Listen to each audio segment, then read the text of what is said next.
Hello friends, this is U two study channel और मैं हूं Harleen Bhardwaj. I am back with a new video. और जैसा कि मैंने बताया कि क्रैश कोर्स चल ही रहा है हमारा बायोलॉजी का, तो ये पार्ट 2 रहेगा। और हम बॉटनी कर रहे थे, तो हम बॉटनी में मैंने पार्ट 1 करवा चुकी हूँ, तो प्लीज़ आपको लिंक मिल जाएगा। और मेरी वीडियो के एंड में भी आपको लिंक मिल जाएगा। ऊपर कार्ड्स आते हैं, उसमें भी लिंक दे दूंगी और नीचे डिस्क्रिप्शन में भी लिंक दे दूंगी। उसे पहले देख लीजिएगा क्योंकि उससे रिलेटेड ये सारे फैक्ट्स जुड़े हुए हैं। ठीक है, इंपॉर्टेंट फैक्ट्स अक्सर पूछे जाते हैं कि लार्जेस्ट फ्लावर कौन सा होता है, स्मॉलेस्ट लीफ कौन सी होती है, लार्जेस्ट लीफ कौन सी होती है, तो इससे रिलेटेड चीज़ें आती रहती हैं। तो उस पर ये वीडियो बेस्ड रहेगा। Please subscribe my channel. Red colour का बटन होगा, उस पर क्लिक कर दीजिए। साथ में एक बेल आइकन आएगा, तो बेल को भी प्रेस कर दीजिएगा ताकि सारी नोटिफिकेशन आप तक आती रहे। कौन सी नोटिफिकेशन कि मैं कौन सी नई वीडियोस बना रही हूँ और कौन सी आपके लिए इम्पॉर्टेंट है। Please like share and comment करना ज़रूरी है, बिल्कुल कंपलसरी है। क्यों कंपलसरी? से मुझे पता लगेगा कि मैं कौन सी नई वीडियोस बनाऊं, क्या कमी रह गई थी और मैं कैसे सुधार कर सकती हूँ और आपको क्या नया चाहिए। समझ में आ रहा है? ठीक है, तो इंपॉर्टेंट फैक्ट्स में चलते हैं बिना टाइम वेस्ट किए। Number 1 is largest angiosperm tree.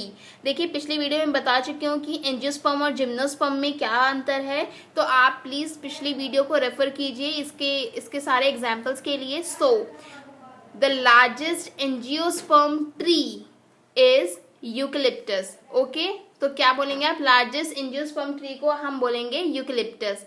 Next, जो लॉन्गेस्ट ट्री होता है, देखिए लार्जेस्ट होता है बड़ा, लॉन्गेस्ट होता है लंबा, तो longest tree in the world is sequoia जिजेंटम।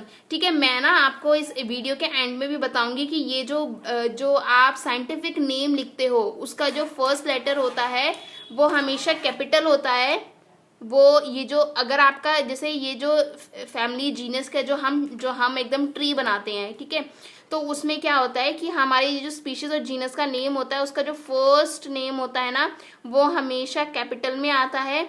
और जो आपका सेकंड शुरू हो रहा है उसमें जो उसका जो फर्स्ट लेटर होगा वो हमेशा स्मॉल होगा। पहला कैपिटल होगा और अगला स्मॉल होगा। तो आपसे ऐसे ही पूछ सकते हैं कि भाई करेक्ट बायोलॉजिकल नेम क्या है, तो आपको याद रखना पड़ेगा कि भाई पहला अक्षर हमेशा कैपिटल होगा, सेकंड जो सेकंड वर्ड की शुरुआत जिस लेटर से हो रही है वो हमेशा स्मॉल होगा, तो ही वो करेक्ट बायोलॉजिकल नेम होगा। ओके, तो longest tree in the world is sequoia giganteum. इसके बारे में मैंने पिछली वीडियो में बताया था, मैं फिर से बता देती हूँ। ये एक जिम्नोस्पर्म ट्री है। इसकी हाइट जो होती है 120 मीटर तक जाती है। 120 मीटर बहुत ज्यादा लंबा होता है, 120 मीटर तक जाती है। और इसको कोस्ट रेडवुड ऑफ कैलिफोर्निया भी कहते हैं। क्या? रेडवुड ऑफ कैलिफोर्निया भी कहा जाता है। नेक्स्ट, स्मॉलेस्ट एंजियोस्पर्म प्लांट है वो है लेमना। ये एक्वेटिक एंजियोस्पर्म होता है। एक्वेटिक मतलब पानी में मिलता है। समझ में आ रही है? पानी में मिलता है और ये भारत में भी मिलता है। तो स्मॉलेस्ट एंजियोस्पर्म प्लांट लेमना होता है और लेमना भारत में भी मिल रहा है। Next, plant with largest leaf. एक ऐसा पौधा जिसकी पत्तियां सबसे ज्यादा चौड़ी होती हैं या बड़ी होती हैं, तो क्या होगा? उसका नाम है विक्टोरिया रेजिया। देखिए, ये सवाल ना अक्सर पूछा जाता है। मैंने बहुत सारे एग्जाम्स में देखा है कि प्लांट विद लार्जेस्ट लीफ जो है विक्टोरिया रेजिया, इसके बारे में पूछा जाता है। क्यों पूछा जाता है? क्योंकि ये वेस्ट बंगाल में, जो हमारा पश्चिम बंगाल जो इंडिया का एक राज्य है, बहुत बड़ा राज्य है, उसमें ये बहुत ज्यादा पाया जाता है। तो विक्टोरिया रेजिया क्या है? ये भी एक एक्वेटिक पानी में मिलने वाला प्लांट है और इसकी लार्जेस्ट लीफ होती है, याद रखिएगा please. Next, fruit, largest fruit. देखिए, जो सबसे बड़ा फ्रूट इस दुनिया का उसका नाम है लोडोइशिया। और ये क्या होता है? इसको हम बोलते हैं डबल कोकोनट। ये इतना बड़ा होता है कि हमें लगता है कि ये डबल कोकोनट क्या होता है? नारियल, कि नारियल जो है ना डबल हो गया। और ये केरला में बहुत ज्यादा पाया जाता है। ठीक है। Next, smallest pteridophyta. मैंने पिछले वीडियो में जिम्नोस्पर्म एंजियोस्पर्म टेरिडोफाइटा बहुत ज्यादा एक्सप्लेन किया है, प्लीज रेफर दैट वन। तो स्मॉलेस्ट टेरिडोफाइटा इज अजोला, और अजोला भी एक पानी में मिलने वाला पौधा है। अगला, स्मॉलेस्ट सीड। किसके बीज सबसे ज्यादा छोटे होते हैं? तो होते हैं ऑर्किड के। इसे ऑर्चिड या ऑर्किड जो बोलना है वो बोलिए। तो इसके जो सीड्स होते हैं, जो बीज होते हैं, वो सबसे ज्यादा छोटे होते हैं। कौन सा फूल है जो सबसे छोटा होता है? वो होता है वोल्फिया का जो फूल होता है वो सबसे छोटा होता है। और इसका जो डायामीटर होता है, you commonly known as what is diameter. देखिए, रेडियस को जब आप डबल कर दोगे एक सर्कल में तो वो डायमीटर कहलाता है। Sorry for the disturbance. ठीक है, तो जो स्मॉलेस्ट फ्लावर, सबसे छोटा फ्लावर की मैं बात कर रही थी, अगर आप एक मतलब जो इसका डायमीटर होता है वो 0.1 mm यानी मिलीमीटर होता है, इसका नाम होता है वोल्फिया। इसे याद कर लीजिएगा। अगला जो है ना वो है लार्जेस्ट फ्लावर, सबसे बड़ा फ्लावर क्या होता है, उसका नाम है रफलेशिया। बहुत ज्यादा पूछा जाता है वोल्फिया के बारे में भी और रफलेशिया के बारे में भी। ठीक है, तो smallest flower Wolffia, largest flower Rafflesia. Okay, Rafflesia. तो इसका पूरा नाम है रफलेशिया आर्नोल्डियाई। इसका जो डायमीटर होता है वो 1 मीटर होता है। आप जस्ट इमेजिन 1 मीटर का तो उसका डायमीटर है, वो कितना बड़ा फ्लावर होगा।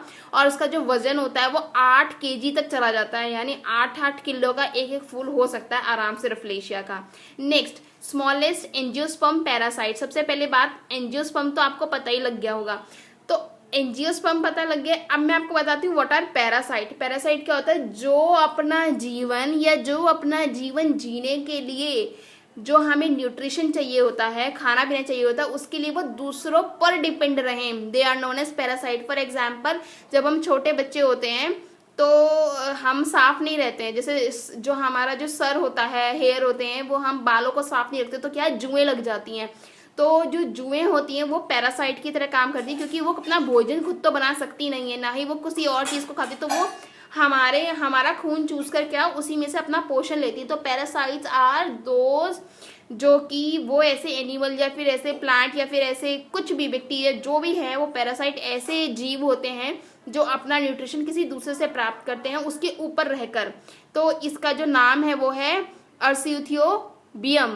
क्या, अर्सिथियोबियम, स्मॉलेस्ट एंजियोस्पर्म पैरासाइट। नेक्स्ट, अभी हमने स्मॉलेस्ट सीड पढ़ी ऑर्किड की, तो अब लार्जेस्ट सीड एग किसका होता है, साइकस का। साइकस इंपॉर्टेंट पड़ जाता है क्योंकि इसमें ही मेल कपलेट भी सबसे बड़ा मिलता है और अलाइव मॉर्फ भी साइकस का ही होता है। ठीक है, अब मैं क्रोमोसोम्स की बात करती हूँ। तो स्मॉलेस्ट क्रोमोसोम, देखिए क्रोमोसोम लंबे भी होते हैं, कुछ छोटे होते हैं। क्रोमोसोम क्या होता है, डीएनए के अंदर जो हमारा डीऑक्सीराइबोस न्यूक्लिक एसिड है उसके अंदर क्रोमोसोम क्या करते हैं, हमारा जेनेटिक मटेरियल को एक से दूसरी जनरेशन में पास करते हैं। जैसे हमारे माता पिता की तरह हम क्यों दिखते हैं, due to chromosome, due to jeans.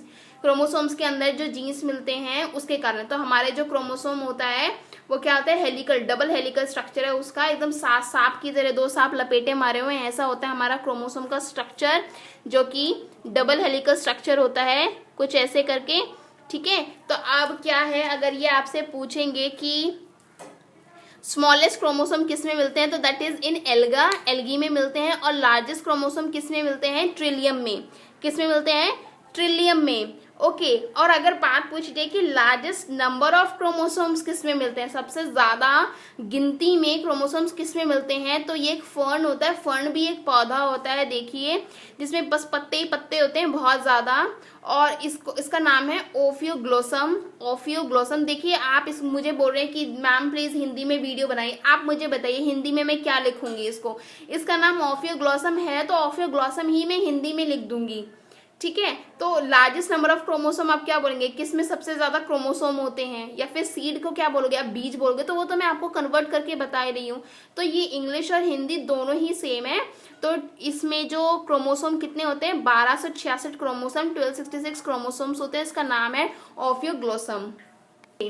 तो जो स्मॉलेस्ट जिम्नोस्पर्म प्लांट है उसको बोलते हैं जेमिया पिग्मिया। देखिए, ये जो इसको याद करने का एक तरीका क्या है कि जो पिग्मिया होता है ना, ये स्पीशीज जो नेम होता है ये अक्सर उनके साथ जुड़ता है जो साइज में छोटे होते हैं। तो बंदरों की जो प्रजाति होती है उसके साथ भी पिग्मिया जुड़ता है। तो आप इसको इस तरीके से याद करेंगे कि स्मॉलेस्ट जिम्नोस्पर्म प्लांट जो है वो जेमिया है, और जेमिया पिग्मिया। तो जिम्नो से जेमिया कर लेंगे, Zamia pygmaea. Okay, next, wooden plant, यानी जो प्लांट हमें वुड देते हैं, लकड़ियां देते हैं, जिनके थ्रू हमारे घर बन पाते हैं और पता नहीं क्या क्या। मतलब वुड तो पेपर बन रहा है, तो मतलब वुड तो सबसे एसेंशियल चीज है हमारे जिंदगी की। तो हेवीएस्ट वुडन प्लांट, वो प्लांट जो हमें भारी लकड़ी देता है, उसको बोलते हैं हार्डविचिया बिनाटा। तो हार्ड से आपको पता लग जाएगा, तो हार्ड जो होगा वो हैवी भी होगा, तो ठीक है। तो हार्डविचिया बिनाटा से का मतलब है हेवीएस्ट वुडन प्लांट। 4 ऑप्शन आएंगे, 4 ऑप्शन में से अगर एक बार इसको 2-4 बार आप इसको पढ़ के चले जाओगे तो आप इजीली बता पाओगे कि इसमें से ये ऑप्शन करेक्ट है। तो लाइटेस्ट वुडन प्लांट वो है ओक्रोमा लेगोपस। क्या है? ओक्रोमा लेगोपस बालसा, इसका पूरा नाम है ओक्रोमा लेगोपस बालसा। ये लाइटेस्ट वुडन प्लांट है। नेक्स्ट हमारे यहाँ पे जो हम पौधों की बात कर रहे हैं, तो इसमें जो स्मॉलेस्ट सेल होता है वो क्या है? स्मॉलेस्ट सेल का नाम है माइकोप्लाज्मा गैलीसेप्टिकम। ये माइकोप्लाज्मा बहुत बार पूछा जाता है, तो प्लीज याद कर लीजिएगा, smallest cell is mycoplasma. Next एक फ्रूट होता है जो कि टेनिस बॉल की तरह दिखाई देता है, तो उसे बोलते हैं कैंट। ठीक है, कैंट बोलते हैं। और फॉरेस्ट फायर किसे बोला जाता है? ढाक का जो ट्री होता है ना, पेड़ होता है ढाक का पेड़, उसको ना फायर ऑफ द फॉरेस्ट बोलते हैं। बहुत जल्दी जंगल में आग लगा देता है। ठीक है, तो ना अब मैंने एक हार्मोन्स की वीडियो बना रखी है जिसमें मैंने 5 हार्मोन्स को बहुत अच्छे से एक्सप्लेन किया हुआ है। Please refer go for this, because बहुत ज्यादा हार्मोन पे, मतलब हर एक एग्जाम में हार्मोन्स पे क्वेश्चन पूछे जाते हैं, तो उसमें ही मैंने कुछ पॉइंट्स देखे और ऐड कर रही हूँ। तो प्लीज इस वीडियो को उसके बाद रेफर कर लीजिएगा। जो फ्लोरीजेंस होते हैं, देखिए FLOR, तो फ्लोरीजेन से पता लग जाएगा कि ये फ्लावर से जुड़ा हुआ है। आपको थोड़ी सी ट्रिक याद करनी पड़ेगी, फ्लोरीजेन से पता लग जाएगा फ्लावर से जुड़ा हुआ है। तो इसे फ्लावरिंग हार्मोन भी बोला जाता है। क्यों बोला जाता है? ये बनते तो पत्तों में है, देखिए हार्मोन कहीं ना कहीं बनेंगे, तो ये जो फ्लोरीजेन है ये बनते पत्तों में, लेकिन ये हेल्प किसकी करते हैं? फ्लावर की करते हैं, उनको ब्लूम करने में, उनको बहुत ज्यादा खिलाने में। ब्लूमिंग क्या होता है? खिल जाना। तो फ्लावर्स को खिलाने में जो सबसे बड़ा हाथ होता है वो होता है फ्लावरिंग हार्मोन का, और फ्लावरिंग हार्मोन को बोलते हैं फ्लोरीजेंस, और जो कि कहाँ बनते हैं? पत्तों में बनते हैं। याद हो गया है? Okay good. अगला क्या है? ट्रॉमेटिक। पहले आप ट्रॉमेटिक का जो पहले जो 5 से 6 वर्ड हैं आप ये समझ लीजिए, दैट इज ट्रॉमा। ट्रॉमा क्या होता है? जब भी आपको कोई भी इंजरी हो जाती है, चोट लग जाती है, तो आपको ट्रॉमा लगता है, या फिर कोई भी स्ट्रेस आ रहा है आपके पास, ठीक है, तो मतलब आपको मतलब इतना स्ट्रेस हो पा रहा है, तो ऐसे ही पेड़ों को हो जाता है कि उनको कोई इंजरी आ जाती है, जब उनको कोई चोट लग जाती है, तो ये जो ट्रॉमेटिक एक हार्मोन का एक टाइप हो जाता है जो कि डाई कार्बोक्सिलिक एसिड से बना हुआ है, उसकी एक टाइप है डाई कार्बोक्सिलिक एसिड, और ये इंजरीज को हील करता है। अगला इथाइलिन के बारे में मैं बता चुकी हूँ, the only hormone which helps in the ripening of the fruits. अगर आपसे पूछा जाए कि कौन सा हार्मोन फ्रूट्स की राइपनिंग मतलब फ्रूट्स को पकाने में काम आता है, तो दैट इज इथाइलिन, और यही इकलौता हार्मोन है जो हमें गैसियस फॉर्म में मिलता है। याद रखिएगा कौन सी फॉर्म में मिलता है? गैसियस फॉर्म में। Okay, thank you. I hope कि आपको मेरी ये वीडियोस पसंद आई, ये वीडियो पसंद आई। इसके अलावा दूसरी वीडियो को भी प्लीज रेफर कीजिए, और subscribe my channel and comment, और मैं जल्दी ही इसका एक और 3rd पार्ट लेके आऊंगी, और मैं चाहूंगी कि उसमें और उससे अगले पार्ट में मैं इसको पूरा कंप्लीट करवा दूँ, जो भी इम्पोर्टेंट बॉटनी के टॉपिक्स पढ़ते हैं। ठीक है, थैंक यू सो मच।